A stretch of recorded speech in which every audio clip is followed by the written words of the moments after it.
बिस्मिल्लाहिर्रहमानिर्रहीम।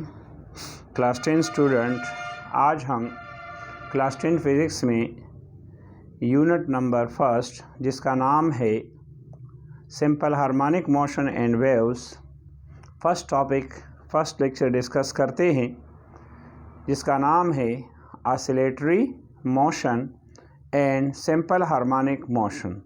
तो चलो बच्चे स्टार्ट करते हैं। सबसे पहले यहाँ पे What do you mean by periodic motion? देखिए, periodic motion का मतलब है क्या बच्चे? देखिए, periodic motion that motion which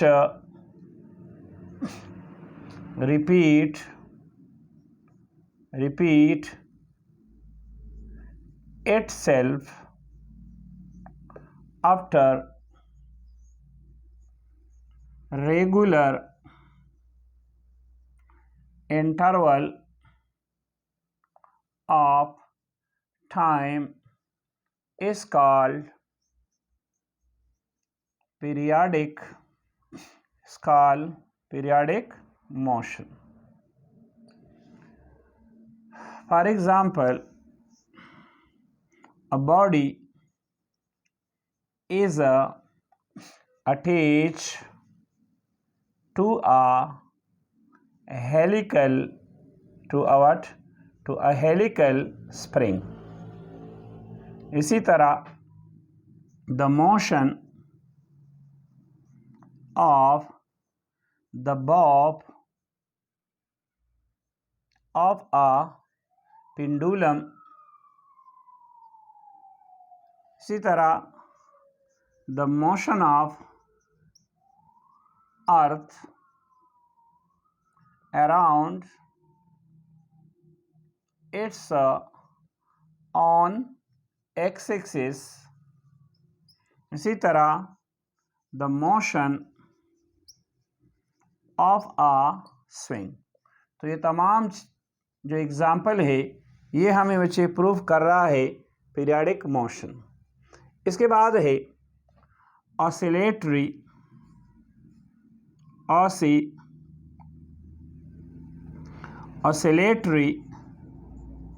और vibratory motion.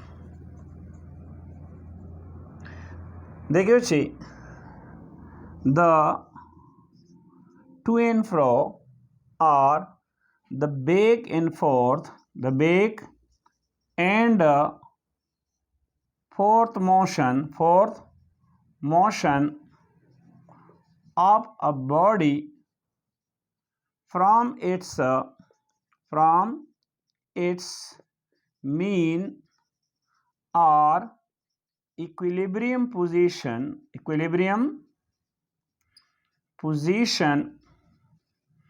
is called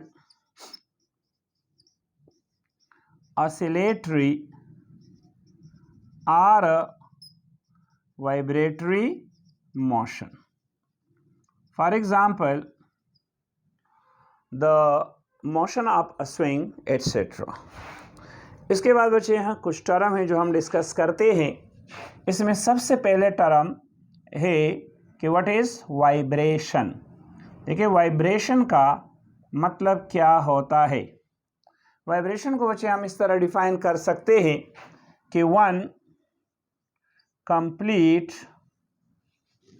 round trip of a vibrating body is called vibration. Is called what? Is called vibration. अब यहाँ भी बच्चे देखिए, वाइब्रेशन, वन कंप्लीट वाइब्रेशन मतलब, या इसको हम कहते हैं वन रिवॉल्यूशन, ये हमारे पास होता है 2 पाई रेडियन या 360 डिग्री। इसके बाद जो दूसरा टर्म इसमें है बच्चे वो हमारे पास है time period. What a time period. अब टाइम पीरियड को हम रिप्रेजेंट करते हैं टी से. देखिए उस चीज़ को हम इस तरह डिफाइन करते हैं कि द टाइम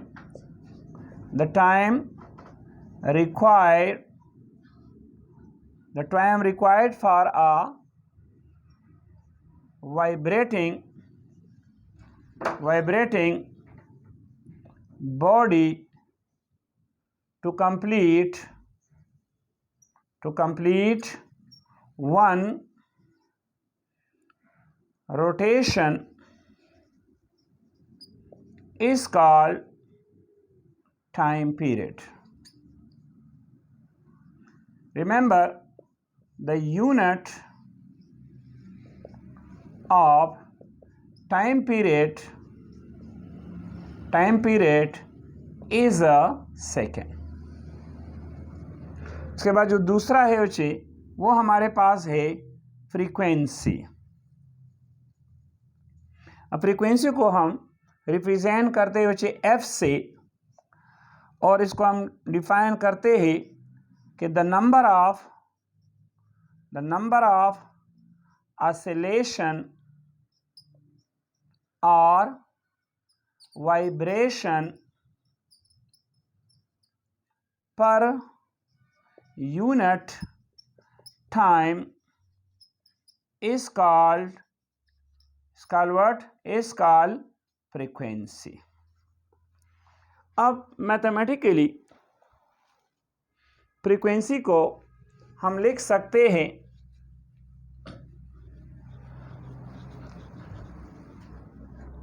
देखिए बच्चे मैथमेटिकली फ्रीक्वेंसी हमारे पास मैथमेटिकली बराबर है F is equal to number of vibration divide by time. अब वाइब्रेशन का यूनिट नहीं होता लेकिन टाइम का यूनिट क्या है? सेकेंड. तो 1/सेकेंड बच्चे ये बराबर होता है हर्ट्ज के. So the unit of frequency is what? Hertz. अब ये माइंड में रखिए कि time period and frequency are the reciprocal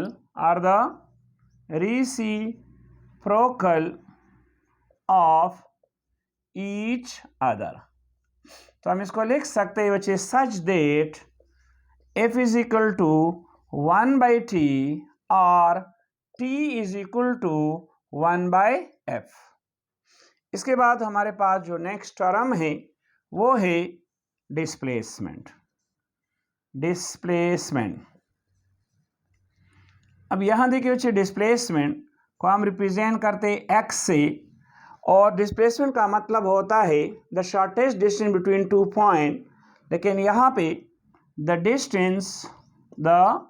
distance covered by a vibrating body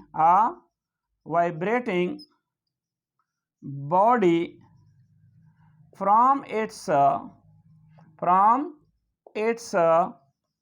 mean position or equilibrium position at any instant. The unit of displacement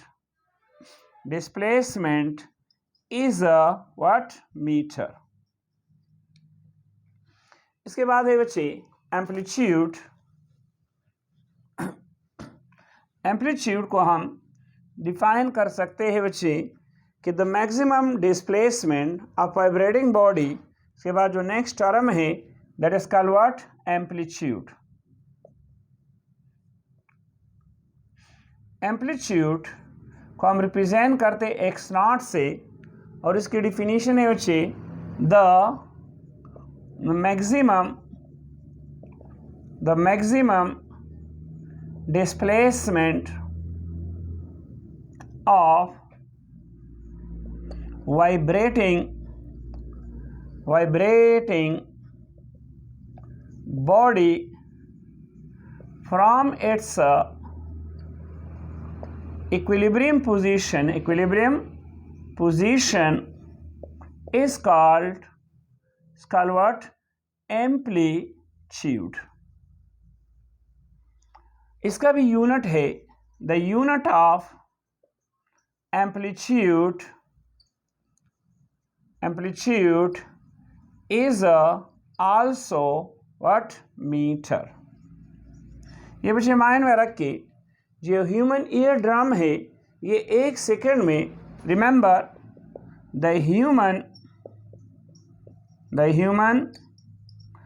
ear drum complete 20,000 vibration in 1 second. That is informations. अब इसके बाद है बच्चे, what do you mean by simple harmonic motion?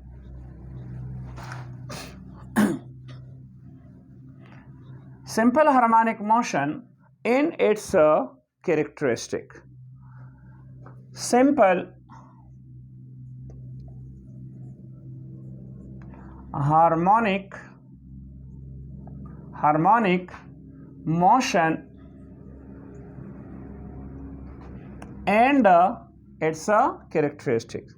ये बच्चे mind में रख के कि अगर कोई बॉडी भी सर्कल पे मूव कर रहा है, सो बॉडी की जो सर्कल है वो सर्कुलर मोशन होती है, लेकिन बॉडी का जो प्रोजेक्शन है उसकी मोशन होती है सिंपल हार्मोनिक मोशन. तो चलो सबसे पहले सिंपल हार्मोनिक को डिफाइन करते हैं कि इसको डिफिनीशन क्या है. देखिए बच्चे, the type of periodic motion in which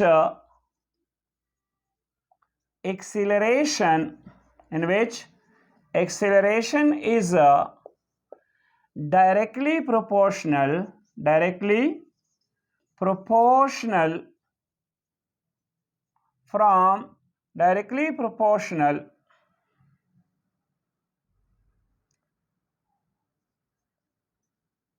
from its equilibrium or mean position to the displacement and always directed towards the mean position. Mathematically बच्चे हम लिख सकते हैं, मैथमेटिकली यहाँ पे हम लिख सकते हैं कि ए यहाँ पे एक्सीलरेशन है, is directly proportional to what the displacement. अब यहाँ पे ए शो कर रहा है एक्सीलरेशन को और एक्स शो कर रहा है डिस्प्लेसमेंट को, और नेगेटिव साइन शो कर रहा है कि direction is always toward the mean position. अगर हम यहाँ से बच्चे प्रोपोर्शनलिटी साइन हटाए तो यहाँ पे आएगा omega square x, and that is the general equation for simple harmonic motion.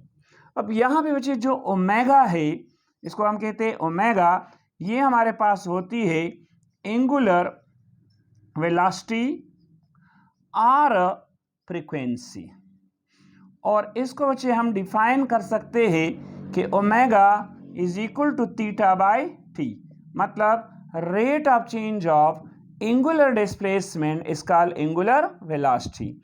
तो यहाँ पे अगर हम देखें तो थीटा हमारे पास होता है ओमेगा टी. तो that is the mathematical form for simple harmonic motion. अब बच्चे हम इसके डिस्कस करेंगे कैरेक्टरिस्टिक. ये बहुत ज़रूरी है बच्चे एंट्री टेस्ट वगैरह के लिए, आपके एमसीक्यूज़ के लिए कैरेक्टरिस्टिक्स. सो कैरेक्टरिस्टिक्स नंबर फर्स्ट है, माइंड में रख के बच्चे कि in simple harmonic motion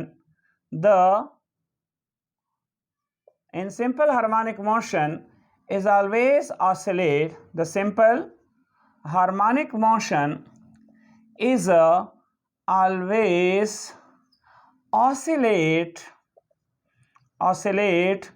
from the mean position. From which position? Mean position means equilibrium position. Second point है बच्चे कि the restoring force is acts on the simple harmonic motion. अब restoring force का मतलब क्या है बच्चे?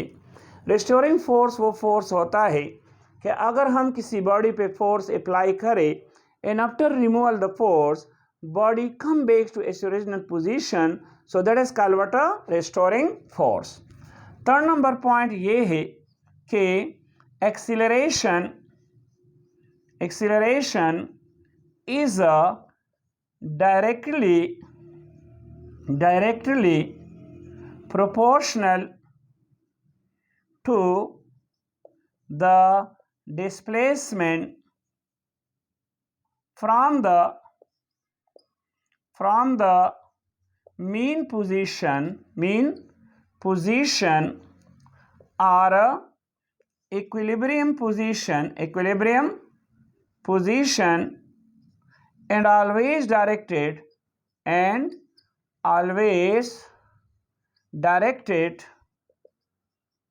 towards the mean position. इसके बाद बच्चे नेक्स्ट कैरेक्टरिस्टिक्स है, रिमेंबर सिंपल हार्मोनिक मोशन की जो नेक्स्ट कैरेक्टरिस्टिक्स है वो ये है, the restoring force and acceleration is maximum at extreme position but minimum at a mean position. इसके बाद बच्चे है, remember the kinetic energy and velocity is a maximum at a mean position and mean position. इसके बाद next है बच्चे the potential energy, क्योंकि जब बॉडी मीन पोजीशन से एक्सट्रीम की तरफ जाएगी तो वो कुछ पोजीशन कवर करेगी, तो इसमें हमारे पास पोटेंशियल एनर्जी आएगी. So the potential energy is maximum at what? Eight extreme position. तो ये थे बच्चे सिंपल हार्मोनिक मोशन के कैरेक्टरिस्टिक्स. अब हम क्या करेंगे, हम एक बॉडी को अटैच करेंगे विद स्प्रिंग से और ये शो करेंगे कि the motion of the body is a simple harmonic motion. तो यहाँ पे नेक्स्ट यहाँ पे जो क्वेश्चन बच्चे आता है एग्जाम में, ये बहुत ज़रूरी है. क्वेश्चन इस तरह होता है कि show that the motion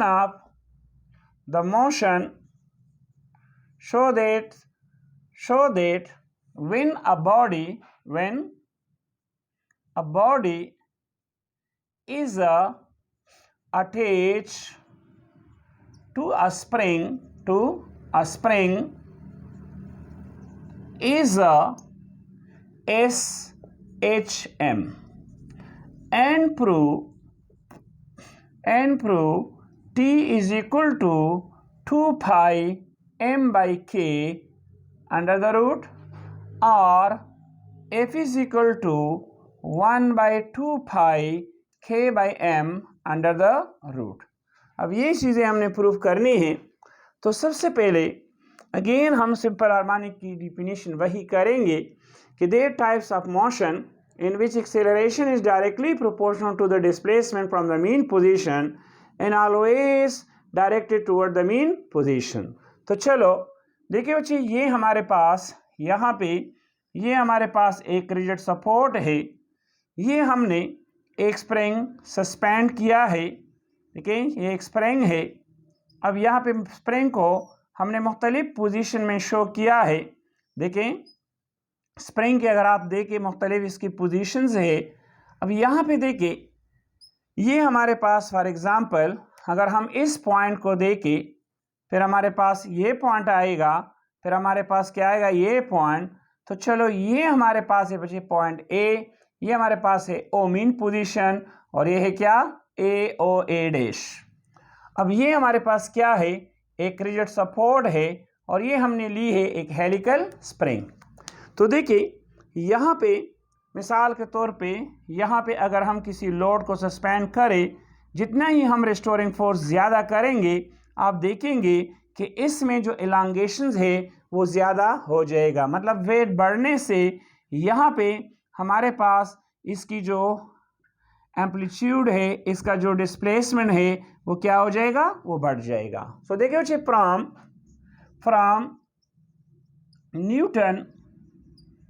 from Newton's second law of motion, we know that F is equal to ma। यहाँ पे हमारे पास जो फोर्स है से that is what, that is restoring force, क्योंकि अगर हम यहाँ से लोड को हटाए तो बॉडी वापस अपनी पहली हालत में क्या हो जाएगी, आ जाएगी। अब देखिए from Hooke's law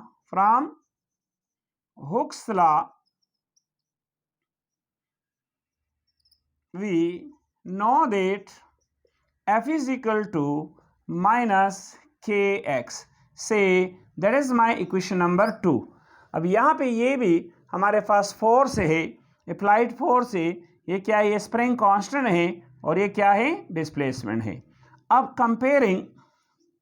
comparing equation number 1 and 2, अगर 1 और 2 को हम कंपेयर करें तो देखिए बच्चे यहाँ पे हमारे पास आ जाएगा m a is equal to what, minus k x.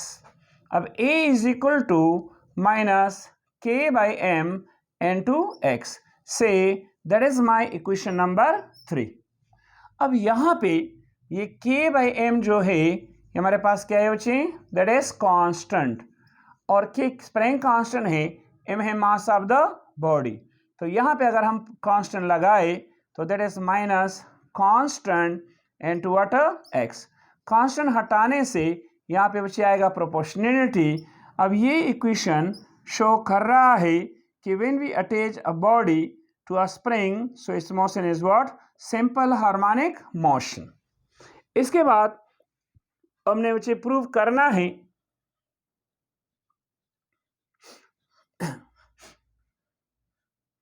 देखिए बच्चे टू प्रूव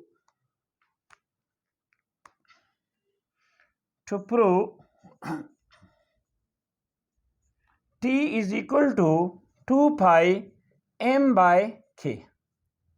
तो इसके लिए हमारे पास दो इक्वेशन होने चाहिए।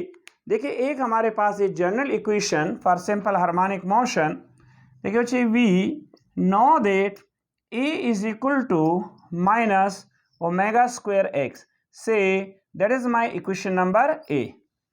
और दूसरा ये भी मैं जानता हूँ कि जब मैं बॉडी को किसी स्प्रिंग के साथ अटैच करता हूँ तो इसके लिए मेरे पास इक्वेशन है A is equal to minus k by m into water x, से that is my equation number B.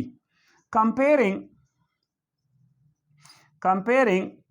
Equation number A and B, तो कंपैरिजन से minus omega square x minus k by m x, minus minus cancel, x is cancel, तो omega square की value आ गई बच्चे k by m. Now taking square root both sides.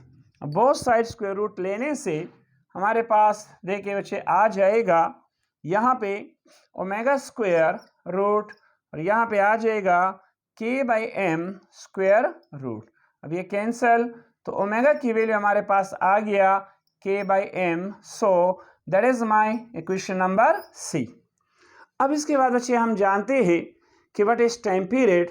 तो time period हम जानते हैं कि the time required for a body to complete one vibration is called what बच्चे, time period. So remember we know that v is equal to what? v is equal to s by t. अब यहाँ पे बच्चे ये linear है. अब मैं यहाँ पे अगर इस तरह करूँ, v की जगह में लगा लूँ ओमेगा और s की जगह theta and that is what, t. अब ये ओमेगा शो कर रहा है बच्चे एंगुलर वेलोसिटी को या एंगुलर फ्रीक्वेंसी को, थीटा हमारे पास है एंगुलर डिस्प्लेसमेंट और t हमारे पास क्या है, टाइम पीरियड.